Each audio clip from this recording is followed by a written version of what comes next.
So we have finally made this ready.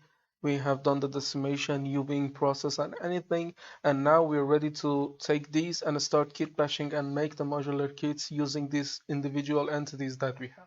So how do we do that? We're gonna take these. First, I really do not need mannequin. I'm going to delete it for now and delete this remaining one and the lights and anything is basically except for these. So, and let's take these, and these looks like they need a rename, but that is not really a concern of mine for now.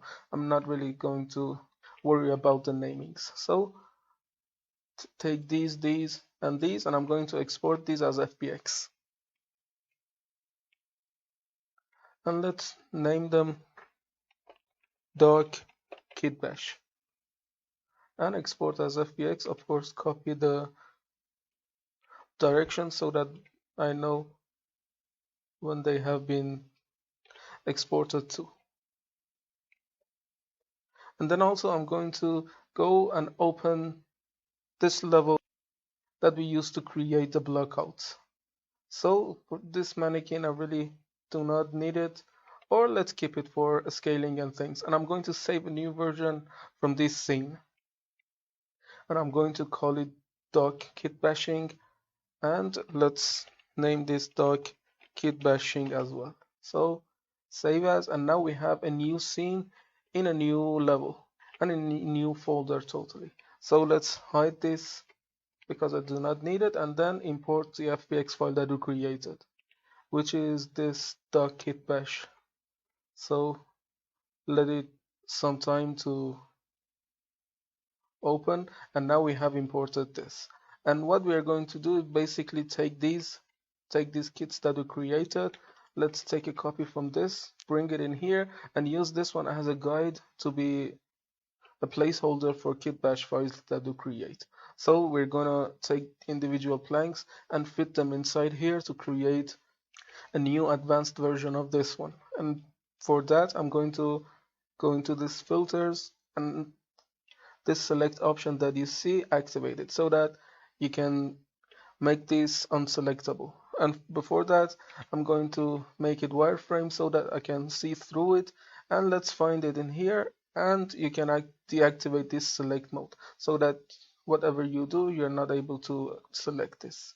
And we're going to drag individual pieces and create the kits. So let me demo a simple one.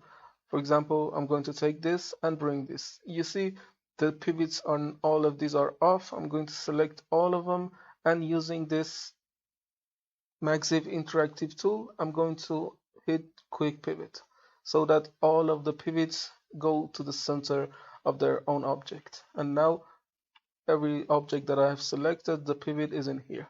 And the pivot on these isn't so important because later on I'm going to give all of them a unified pivot. So let's go into material, and you see the material in here is wood planks, and on these it's bark.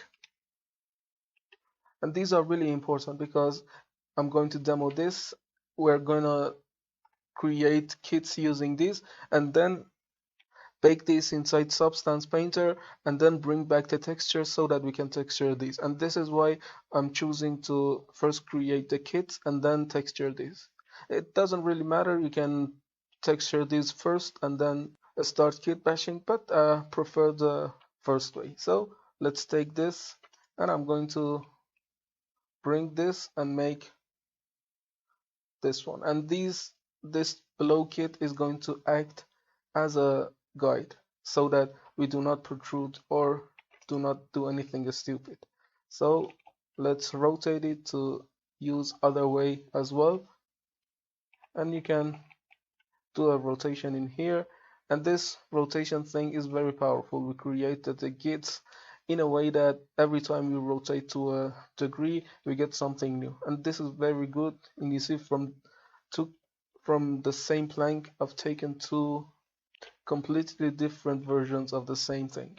So let's take this and for example this one and bring it, and let's make it a bit smaller. That doesn't really matter, we can get away with that. And later on, when we created this, we're going to utilize the second UV channel and create RGB mask for further manipulations inside Unreal Engine using Substance Painter. You will understand shortly what we are going to do, and it's going to be a very powerful method for creating content. So let's take this one as well, and be cautious about the copying. I'm only duplicating and not bringing these, so that I have an untouched version on these as well here. So let's bring this in here and bring a copy,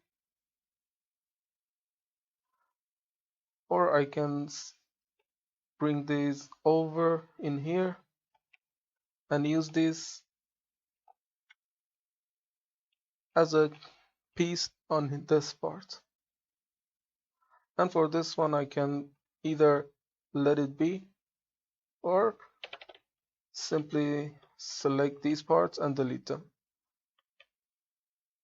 That doesn't really matter because these meshes are going to be combined together and we have no problem at all. So let's bring something from here.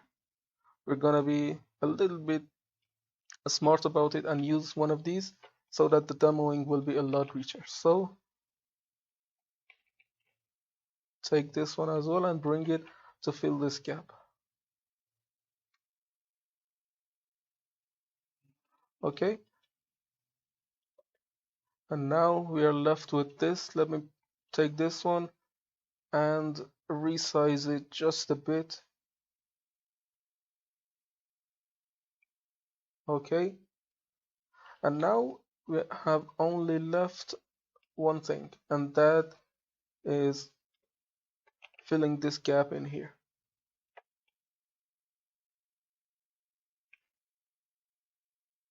And the good thing is that we can do a lot of things using this method. We can basically create infinite variations out of this. So let's say that we have created this and we are happy with the thing that we have created. So let's make this one unselectable, excuse me. And before that, let's take all of these and join them together so that we have a kit right here. So select them and select this one as the last and join them. And the thing that you should have in mind is that when you select all of them and this one becomes a single mesh, you need to correct the pivot. 1, make the naming alright. 2, and then look at the texture settings in here in this material to see that you have a couple of ones, because we have created from a couple of kits that we created, 1 bark and 1 wood. If you used from only one kit, you shouldn't have something in here, but in this case we created using 2 kits. So let's select this, make this selectable, and I'm going to bring the origin to selected. It brings the origin to the pivot of this one, and now I'm going to select this and select the pivot to a cursor, and now it has offsetted the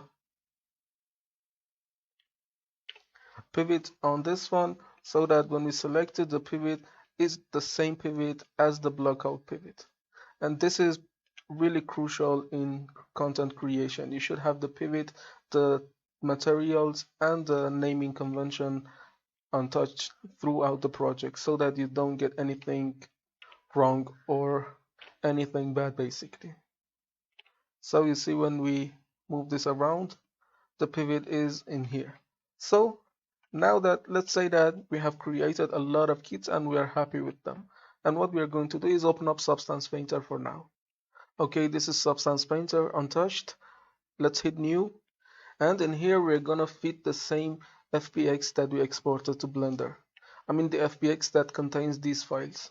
So we hit select here and go to the directory that holds that files. So let me open it. I'm not going to really touch any of these, and I'm not going to bake either. I just want to test it. So in the texture set setting here, you see we have bark and we have the wood planks. And let's say that we have baked anything on this. Of course, we will bake a lot of things later on, but now we're going to demo. Now let's give the barks a simple material and rotate it 90 degrees to face the directions that the barks are facing, and give the same material to this as well. So for visualization purposes, let's make this one a bit to another color, something like this, so that they are identifiable to some extent. So I'm going to take export. You come in here and export textures and give it the same direction that like that FBX file. It doesn't really matter, but for consistency's sake, I'm going to place them in the same folder and hit export. And it has exported for us perfectly. And now in Blender, let's see what we do. Let's select this plank and go into base color and go to image texture and hit open. And from here, we're gonna pick the wood plank's base color. And now you see the base color that we added to this inside Substance Painter is here perfectly without any problem really, and perfectly as it could be.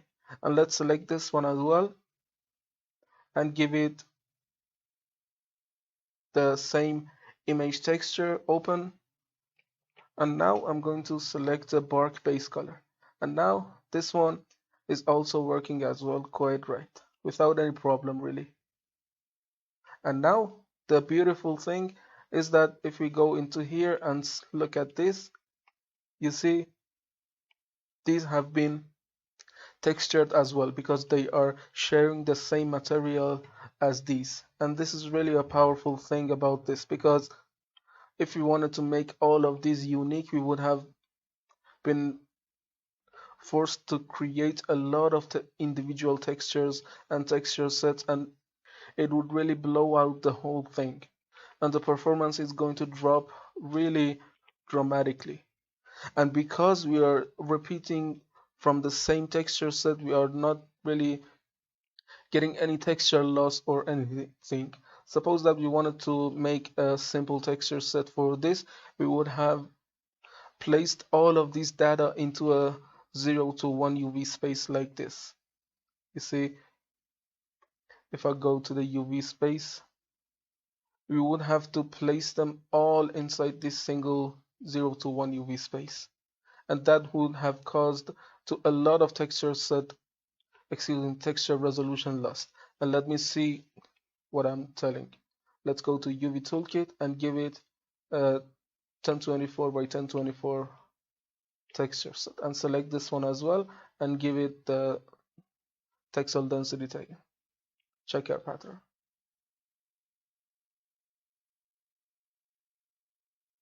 So it's not working. Let's leave it be.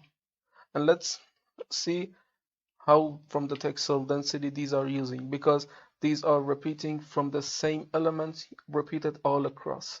And let's say that we wanted to create a unique piece without using this whole modularity approach that we have been doing for some hours and create this as a single piece. We would have been forced to create a lot of variations, and we would have been forced to create a lot of kits and a lot of texture sets as well, and we really couldn't get so much texel density. And let's select this, and for the sake of visualization, let's hit pack on this so that all of the textures become available. You see in here we have, let me select it, we have a lot of overlapping that is happening in here. For example, let's select this,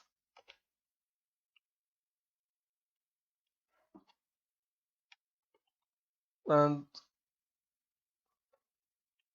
you see in here there are a lot of overlapping happening in here, but that doesn't really isn't a thing to consider, because these are overlapping in texture, not in light map, because we're not going to bake these. So let's bring this over or hit pack. Let me hit pack, and the smaller these checker patterns are, the better the texture density is. And now you see how different it got from what we had before. You see, for example, this one is chaotic. So using this method, we are able to take advantage of a lot of optimization techniques, such as trim sheet modularity and anything basically. So this is about the approach that we are going. I hope you have enjoyed it as well. So let me delete this and start the process from the start. And for now, I'm not really caring about the texture in here. So let's go in here and on the base color, bring a simple RGB instead of color. So again, RGB on this because I want to create them regardless of the texture. So let's drag this out and start creating process. And we have been already 15 minutes into this demo, but it's really crucial. And I believe that following the tutorial with the open eyes, you really can get benefit a lot more than blindly trying to follow what the instructor does. So from now on, it's all about creativity and freedom in creating content. We have the kit and we have the logic set there, and we are ready to start kit bashing and really having a lot of fun using creating these kits. So let me take this and I'm going to bring it right into the center without really copying it because we are going to replace it using these detailed meshes that we create. And later on, we will bake these inside Substance using those high poly meshes that we created inside ZBrush to give them a lot more detail, and we will use a lot of substancing to make this beautiful as possible. And then when we created them, we will create the second UV channel to help us detail these even more. But for now, let's only care about using these and creating kits. So this is the name already fine, and let's make it non-selectable. First make it wireframe and then make it unselectable so that it's not in the way of creating. So let's bring these and start creating.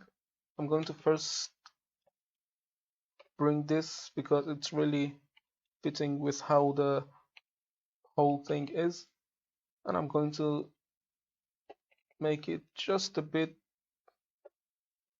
going to the borders. And because this one is a natural kit, there is not a problem if you go beyond the border for a couple of centimeters. But if this was a man-made kit, I mean industrial kit, something hard surface, you would have been forced to stick to boundaries one by one and not go beyond. So let's take this, and the good thing about this is that we have created them as many-sided as possible. And let's take this, rotate it 90 degrees. Now you see we took another variation for free, and these look really identical to each other. And take this one and rotate it another variation as well. So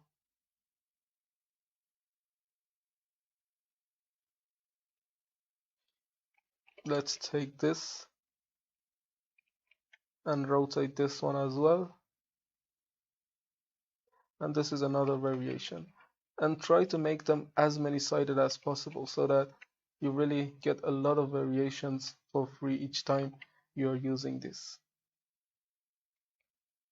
And you see these are repetitious. Let me make a rotation in this direction again.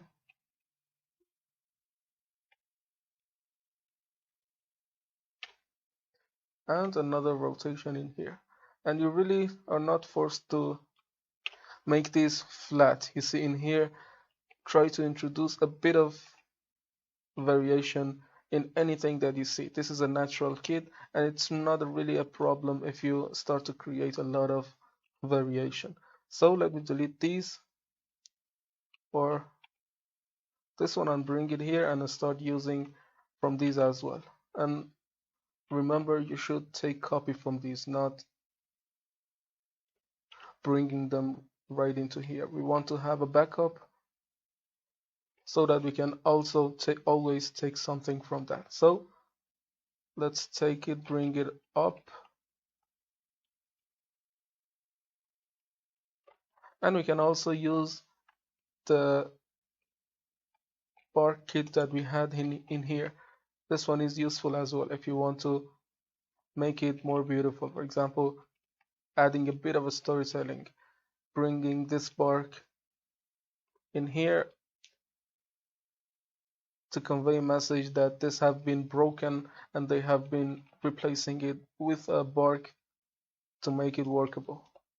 And you can do all of the creativity that you have without any problem really. The sky is the limit on how far you can go using this method. So let's bring this one down.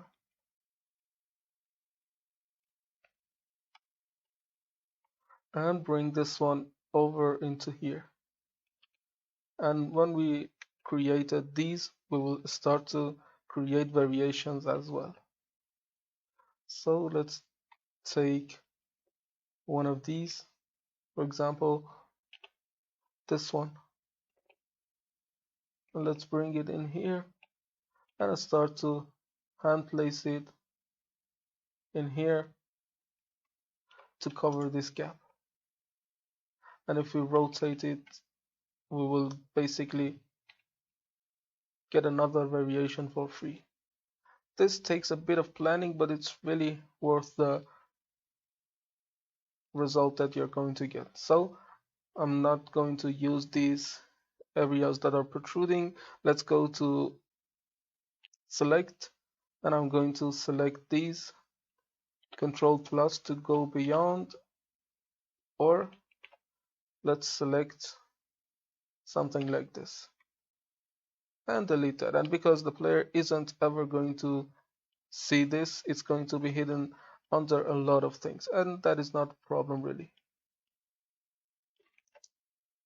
So let's take this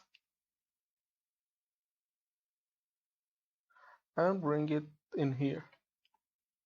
And one more thing that you can do is using proportional editing to give these also a new look. For example, let's go into here, and this proportional editing, if you deactivate it or activate it, you get the effect. For proportional editing to work, we need to select an area, for example, like here, and using the proportional editing, let's move it out in some direction, for example, like here. And you can also increase or decrease the circle of influence to give the effect that you want. So let me make this larger to give this a bit of waviness in here.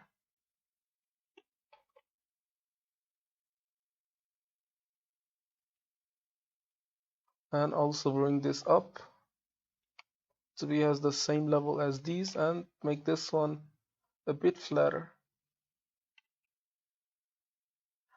And also we can bring one of these and use it in here.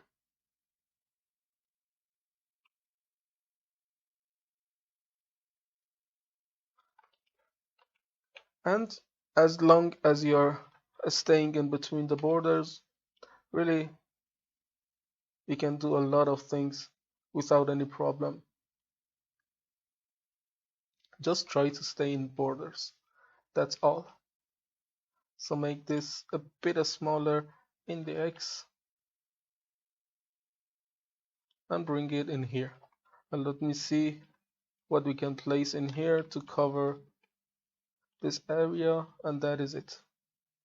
And we have successfully created one kit using these kit bashing techniques. And let's drag this mannequin out so that we can see better, and select this, bring it right in here to deform that a bit. And you can also make that larger using proportional editing to make this area a bit bigger. And let's bring this up.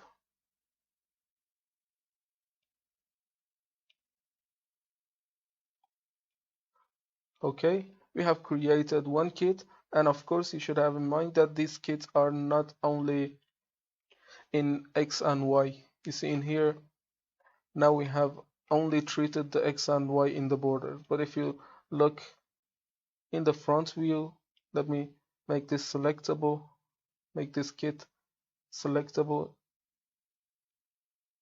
and select this all and go in here. You see we have a depth in here as well, which we need to take care of. So for that, we need to bring some of these pieces to make the corner working, to give that a illusion of height.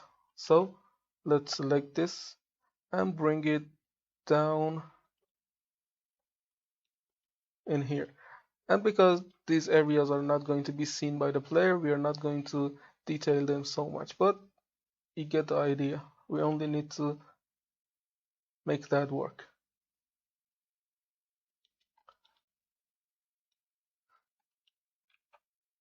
And this one acts as a base for the whole thing. So let's copy it from here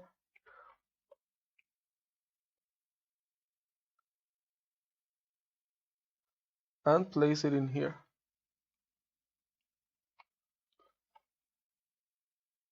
And later on, we will also use these nails to give this one a bit of more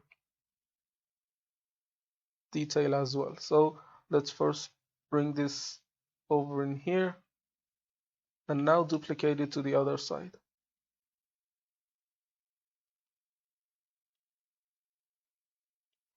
And take this or this one and duplicate it in here as well.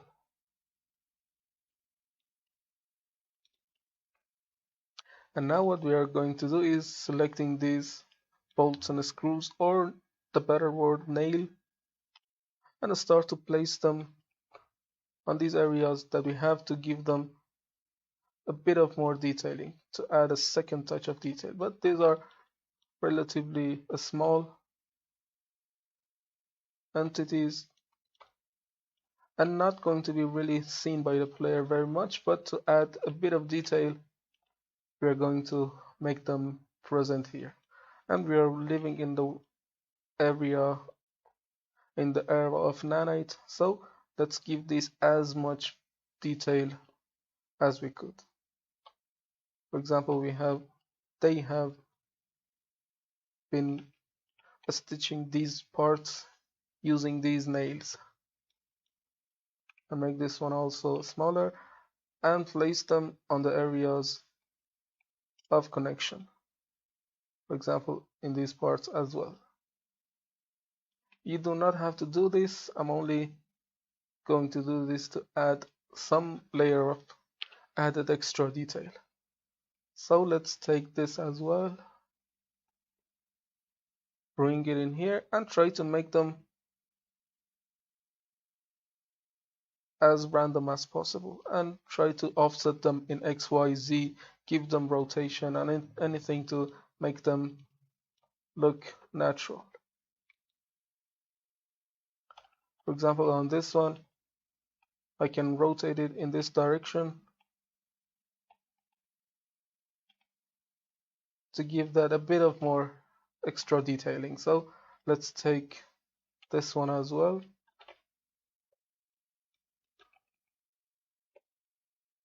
And bring this one into the surface as well. And as I said, we really do not need to do this. I'm only using this to give it a bit of treasury detail.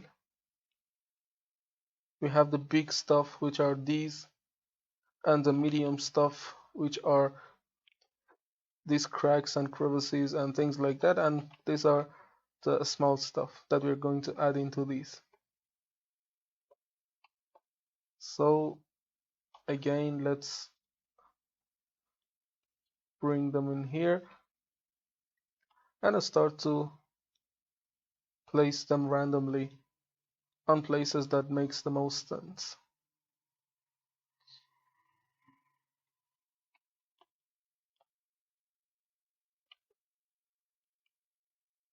Okay, and later on in Substance also we are going to add a lot of finer details using normal maps and heights and things like that.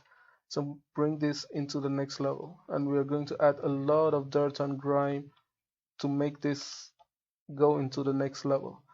And once we finished placing these nails around, I will take exports from this and bring it into Unreal to see the process of replacing these nanite meshes using those blockout meshes that we created before. So this is about it. Let's take these and only these bolts, and except for these, and bring these up into these areas.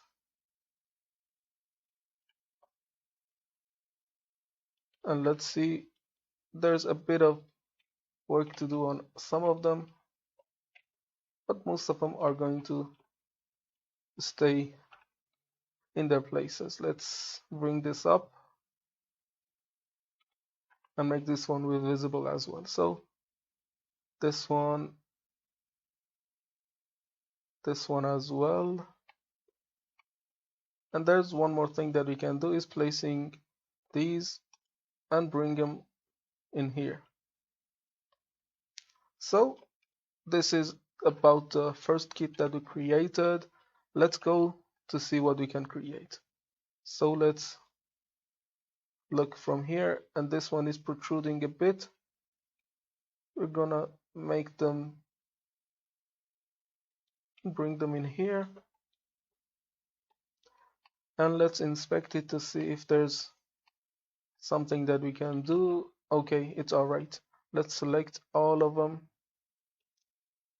all of these entities that we created, and deselect this one,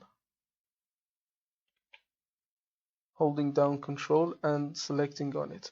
And now we're going to join them all together, and now we're going to select this. We're going to bring the cursor to the selected, and now the origin is on the pivot on here, and let's select this one, Shift and S to bring the pivot to cursor. And now these two share the same pivot. And to reset the origin, we bring the cursor to origin. Now if we select both of them, you see they are sharing the same pivot. So I'm going to copy the name of this one and place the name on this as well. And it's placing a 0, 1 in here to identify that it's a variation, but we're going to take this, delete it, and delete this naming as well. So we have the naming, the pivot, the materials, anything perfect, all right, in the place. We need to go into this BATX, and it has the same direction that we gave it. It has the same export folder that we gave it before, and this is a good thing about using as much scene as possible as you have. And now what we're going to do is select export, and it's going to replace the blockout meshes that we created and deleted. Okay, let's go to Unreal Engine and select one of them that uses the same thing that we edited. This is 3x2, and let's take it from here and right click and re-import. And it's going to take a bit of time to re-import this for us. It's going to give an error because this one has only one material, and the FBX that we exported has two materials, and this is one added material. So we want to hit reset to FBX so that it follows the same FBX that we imported. Okay, you see, without any problem, it has replaced that thing that we had using this. And we are getting a bit of lag, and that is because this isn't a nanite mesh. So let's go into this lit mode and nanite overview. This isn't a nanite, and because it has a lot of resolution, let me go to wireframe so that you see the dense wireframe on this. it has a lot of wireframes. So let's right click on this nanite and hit enable, and it's going to calculate a bit and turn this one into a nanite mesh for us, free and without any efforts at all. So this is what we get, and it's black because the material that we are using on this is using a two-sided. So let's deselect the two-sided and hit save, and now if we go to viewports, we are getting what we wanted. So this is what we're getting, a really detailed mesh, and it's working perfect.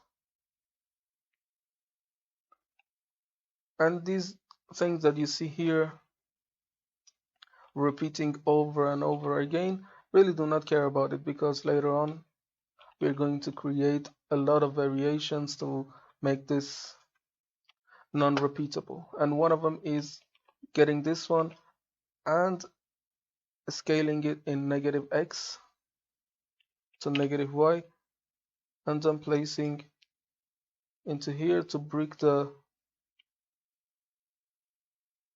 let's set it to 100, and now bring it in here,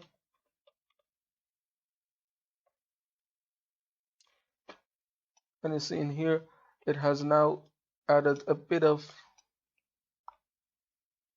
variation. So let's go into detail lighting to see that better. This is what we get basically. And now let's go into nanite visualization and hit, and we're getting the nanite meshes that we had in here. So this is about it. Let's go into light mode, and then from now on all we need to do is creating the kits. We are going to create so many kits. We are going to create 11 kits and then create variations for them also as well, to give the most realness out of this dock. And then later on, when we finished creating the dock, we'll create also a lot of props and meshes to make this also a detailed piece. So now we're going to go to Blender and start creating the kits. Okay, we've done with the 3x2 piece now, and I'm going to drag it out, and we have a couple of more pieces to do. But of course, we are going to do these first, and then start to make variations after the fact. So bring this out, and this one is the same process as creating this one, but it's only going to take a bit longer because it's a bigger piece, and we have some more manipulation to do, but the overall logic is the same. So, but before doing anything, I'm going to make something a bit smart. And you saw in this example that we created the kit first and started to place these bolts after the kit creation. And now I'm going to bring these and start to place these bolts in here and group them together even before doing anything. And this makes sure that every time you put these planks in here, they will have bolts in place as well. So let's start from this one, and you are free to resize these because these are some treasury props and not really going to be seen, but they add a bit of flavor and realism into how the scene is going to go. So let's drag this one out also and shift it to duplicate and bring this in here as well also, and place them so that you see them better. And one mistake that I did was not keeping a backup version of this, so let's duplicate here and make them bigger in case And let's select all of these and select this one as the last object, and then Control and J. And now every time we move these to a place, we have these as well. So this is a bit of shortcut into how we can create things together. So this one is a smaller, so the bolts need to be a smaller as well.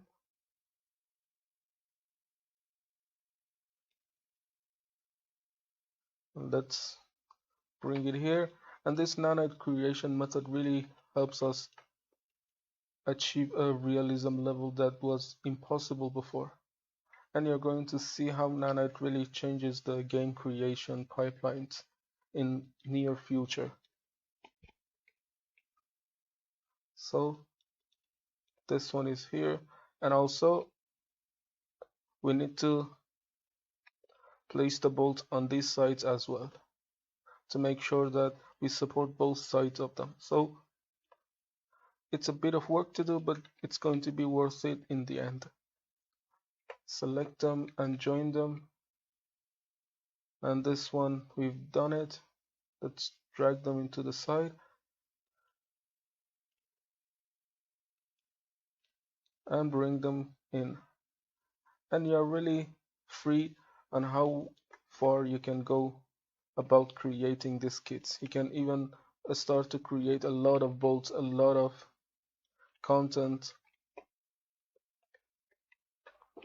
and drag them into the scene, and there's not a problem really. And later on we're going to export these as single identities without being keyed. For example, we create only this single plank and use it in the scene to set dress a little bit more.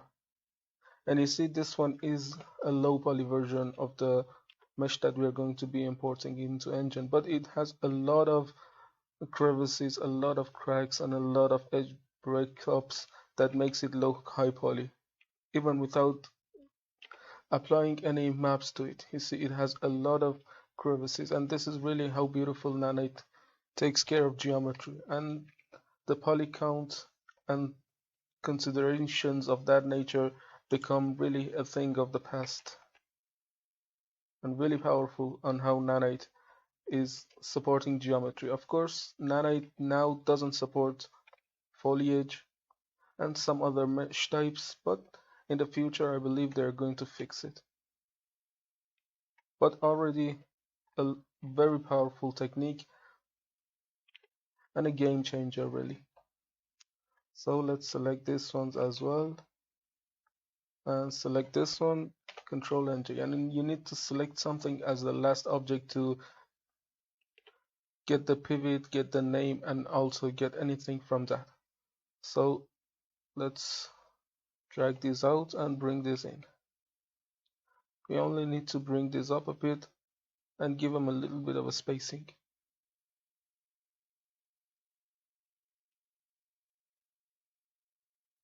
Okay, and now drag this over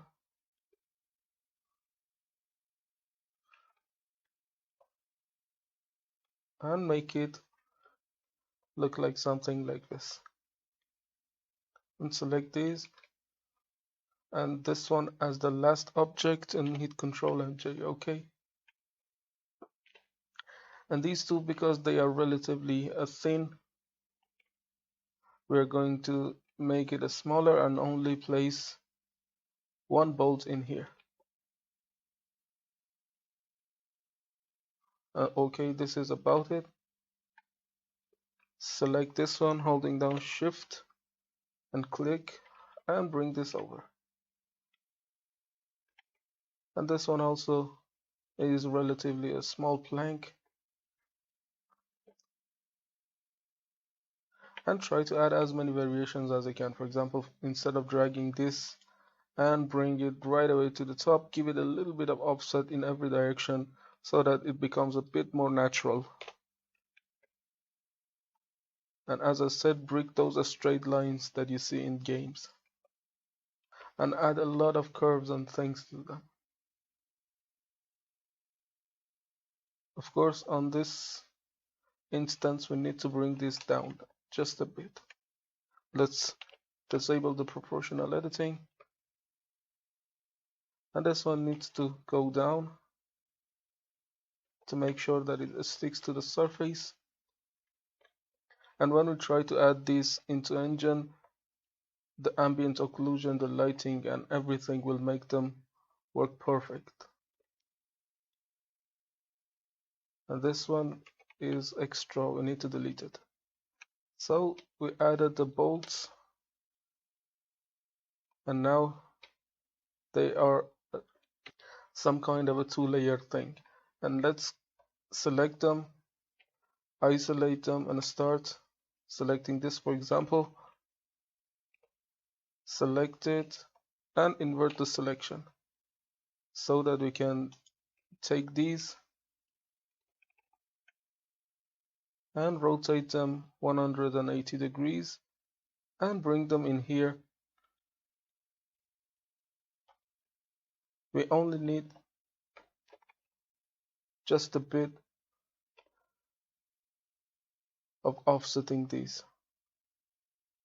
Let's see where we can attach this one too and bring it somehow to the surface, and okay, we're done. And because this is only about creating some variations, it's a lot faster to do because we have placed them already in there. Only a bit of translation and manipulation and rotation and things like that staying. So let's take this one and rotate them 180 degrees and bring them down and check to see if there's any spacing left. Okay, this one is alright. Let's deselect these, bring this in here, and let's hit F3 to go into the wireframe mode. Of course, I've set the shortcut of this one to be F3. Yours might be different. So out of wireframe mode and done. And there are these ones remaining that we're going to take care of. Select this, invert the selection. Of course, let's bring these up a bit to give it a bit of more dimension. And then rotate it. And because these are some treasury props, I'm not really caring how much they are doing. You can go and be a bit more picky, but I'm not really caring that much because these are not going to be seen from a close-up shot. But to add a bit of detailing, we may do this, but I'm not really concerning that much about the placements and such. Just something that makes sense visually and aesthetically.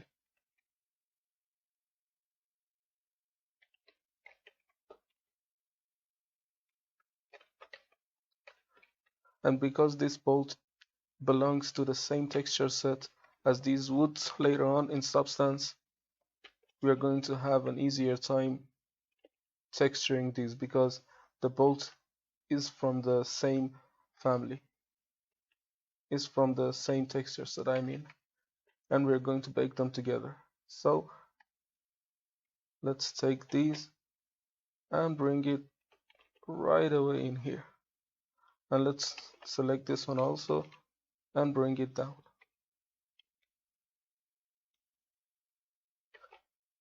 Okay, this one done as well, and we're left with these,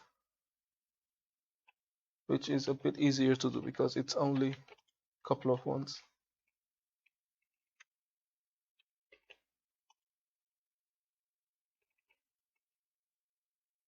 Okay, this is it. And go to wireframe view and select this and bring it down so that we can see it. And this level of detail was really impossible using the previous generation techniques to create meshes like this. It would have taken a lot of performance hit, and it would make the game really impossible to play. It was good for only visualization purposes, not gameplay purposes. But now with Nanite and the power that Nanite enables us to do, it's really not a concern on how much polygon we need to have in there. So let's take this, and to make it a bit easier to see, I'm not going to turn this into a wireframe. Instead, I'm going to add a default cube in here and resize the cube to the proportions of this, because it has a lot of wireframes and it's going to be a bit easier for us to see. And you're going to understand in a minute why I'm doing it. So place it roughly in the proportions of the same object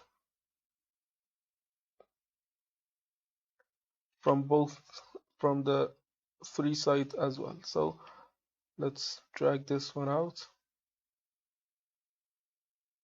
and drag this one out also.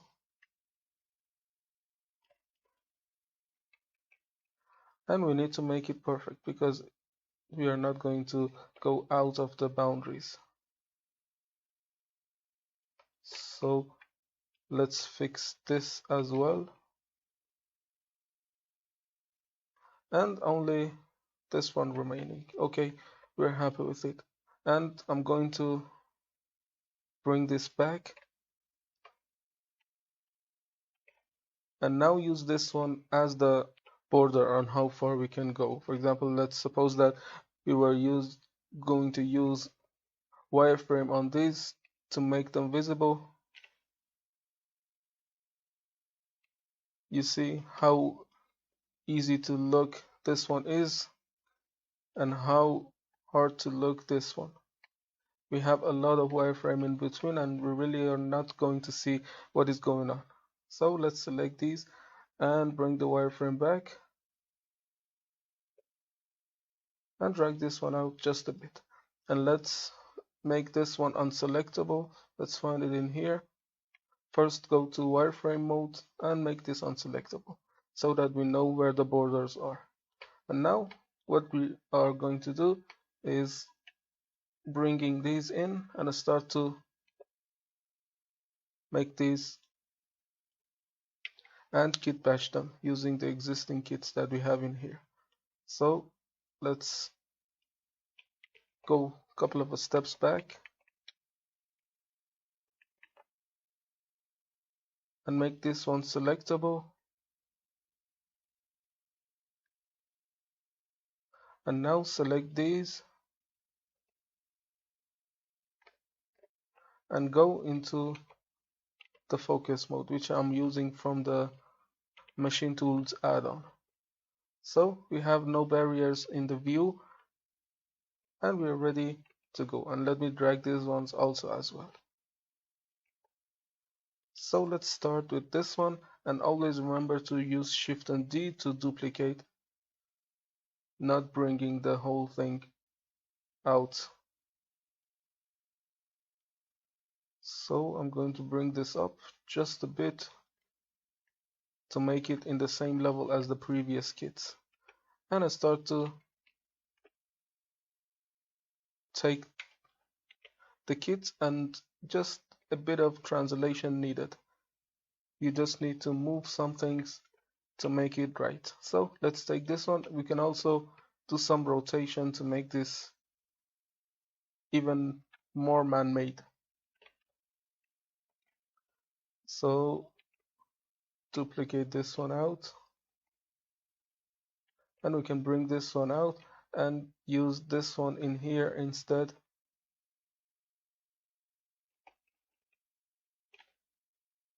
And make this something like this and try to stick to the borders and not go beyond them. So let's select this. We need to select something from here, and using proportional editing, let's drag this one out just a bit. And we can stick them together using this technique. And this looks like we have already a lot of new kits in here also. So let's take this one and we can place it in here. And for now, I'm not really caring about how much the space is in the height in these. I'm only placing them so that later on only I select them and move them up. So let's select this and bring it in here. We only need to place it so that we can fill this space in. So let's bring something from here. Let's take this and I'm going to rotate it 90 degrees and bring this one in. And let's select this and select these ones and bring this to the center. And select these ones as well. Bring this up just a bit so that we have a little bit of empty spacing for this. So let's select this and bring it down just a bit. And box selection, select it, and we're going to go up until here and remove the vertices that we have in here. Of course, I can go back a step and go into polygon mode and delete the polygons instead of vertices so that it doesn't create any extra vertices in here as well. So you're not going to have an easy time creating these kits because the kits are already there and it's just like Lego on how far you can go. You have the kits and you have the creativity as well. So use your creativity to make the things that you want.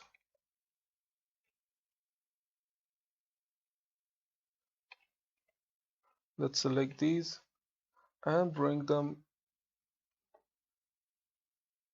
to fill this gap. And later on we are going to create second UV map to utilize the second UV map as a map to generate dirt and grime and things like that and bring this into the next level. So let's select one that we haven't used so much, and that is this one.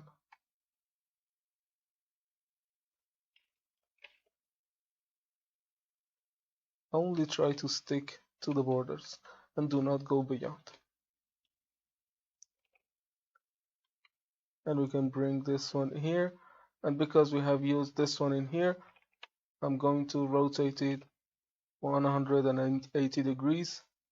So we have taken the same thing and converted into a whole new entity. And it's really a power of sculpting things in ZBrush and making them as many sided as possible. So I feel like I can drag these parts and bring them in here. It might result in a bit of texture stretching, but it's going to be alright. Or so I'm not going to do that. I'm going to do this from here. Or trying to stretch this in this direction. And bring this one out to make this logical. All we need to do is making these logical as far as the placement go. And now let's take this and drag it into here to fill this gap just a bit, and it fits perfectly. I just need to make some duplications, bring this over rotate it out 90 degrees, and do the translation to work it out.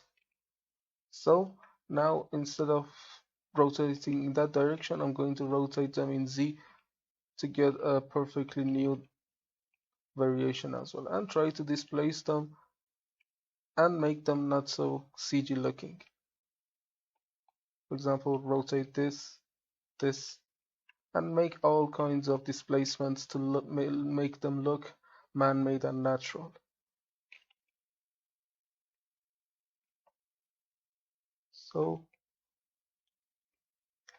I can take one of these, for example, this, and drag it out. No, let's use from the planks kit only.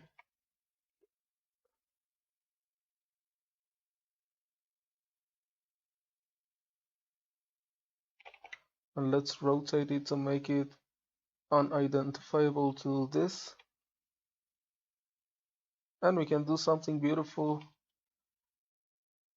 And by selecting the vertices in here and using the proportional editing, we can increase the circle of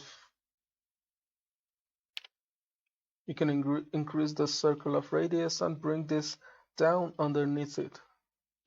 And this is good for adding those touch of realism and bring this into a new level. So I can take the same kit from here, rotate it, and place it underneath this.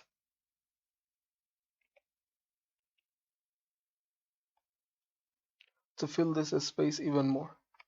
So take this one, and we're gonna stay in the borders.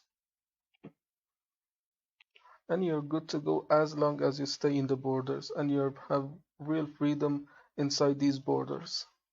So let's take one of these thin ones and drag it into here to fill this space.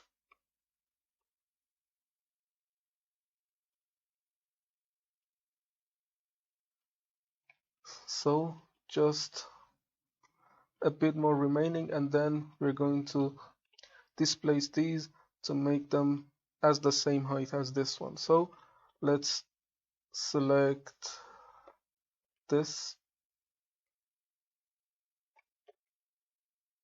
and bring it here, and we can also resize this just a bit.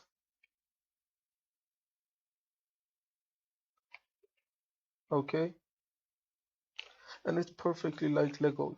Suppose that you have bought a Lego piece and you're creating the existing Legos to create new identities each time you try to do your job. So let me take one of these to see if it fits in here or not.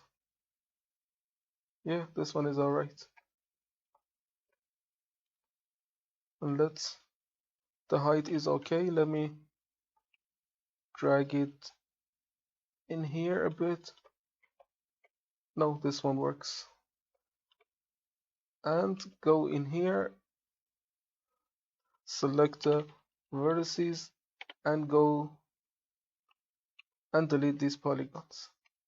And this face is not going to be seen ever, and we're not really caring about that. So let's go in here as well. Select these, convert them to polygon, and then delete them. And you're good to go. And we need some space fillers like these ones.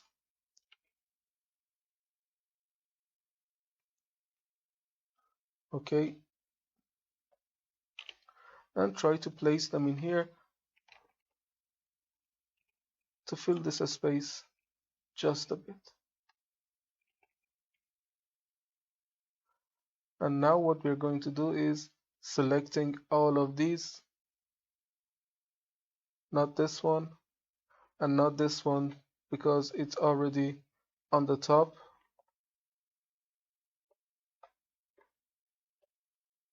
and drag them up.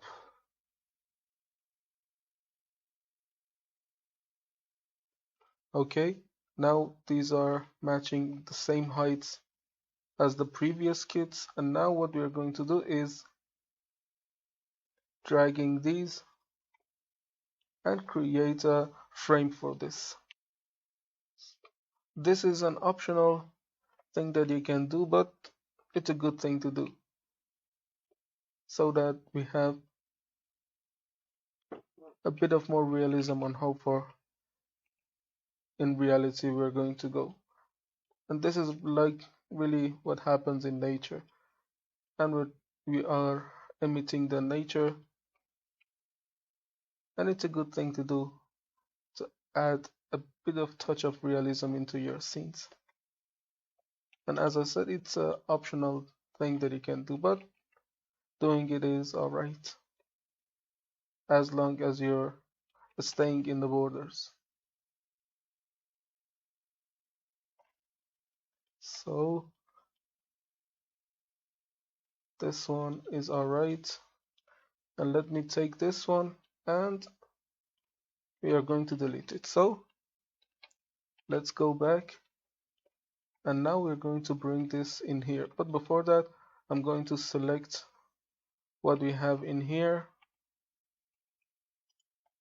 and this one as well and join them together. Select this one as the last piece and join them together so that it's one entity. Okay, and let's bring this here, and as always we're going to borrow the pivot from this onto this one, and for that we're going to bring the cursor or world origin onto selected. Now the pivot is world center is in here, and now let's select this one, and we're going to, this point is representing the pivot, and we're going to offset the pivot, which is now in here. You see this a small orange dot, this is the pivot of this object, and now we're going to offset the pivot to cursor, and now it has placed the pivot for us. And let's bring the cursor to world origin and check the pivot, and it's doing alright. So let's take the name from this, and we're going to delete it and copy the name to this one, and we're going to delete this variation name, and now only we need to hit export, and it's going to replace the FBX file that we imported into Unreal. And then the only thing that we need to do is going into Unreal and tell it to replace this mesh with that for us. So let's go into Unreal and save a new version from our scene.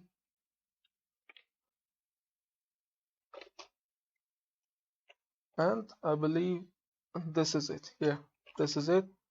Let's find it in here, hit re-import, or first we can convert it into Nexttut and then right click and re-import. And now it's going to re-import the mesh for us and convert it into Nexttut. And in the meantime that the Nexttut is in process, let's go in here, and in this menu we can find the statistics.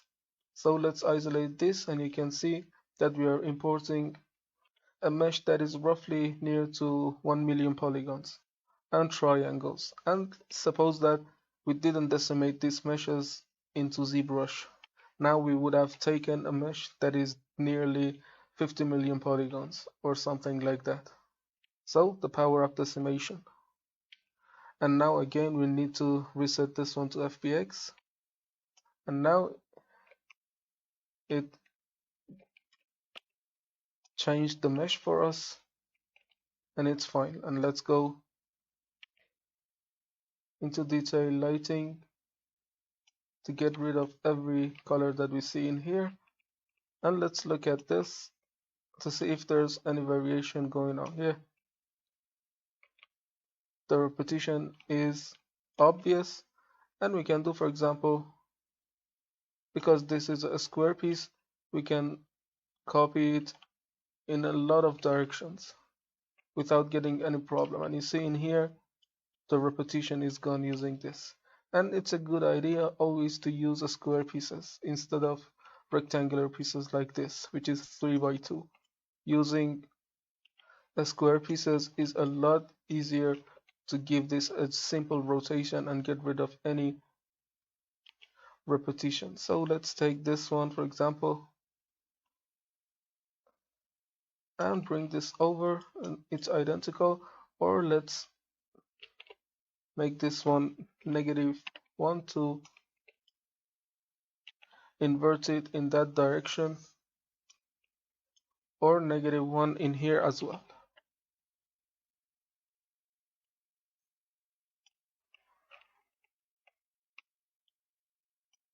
And you see this is really the square pieces, and it's really powerful. And later on we may also create some variation pieces for this, but it's a good idea to give this a variation already in the beginning. And it's really powerful, you see, with only power of geometry, without using any maps, we have created a mesh that is so real, and it would have been impossible using previous generations. So the next one we're going to do is this 6 by 6 piece, and it's going to be the same thing, but a bit of more work to do.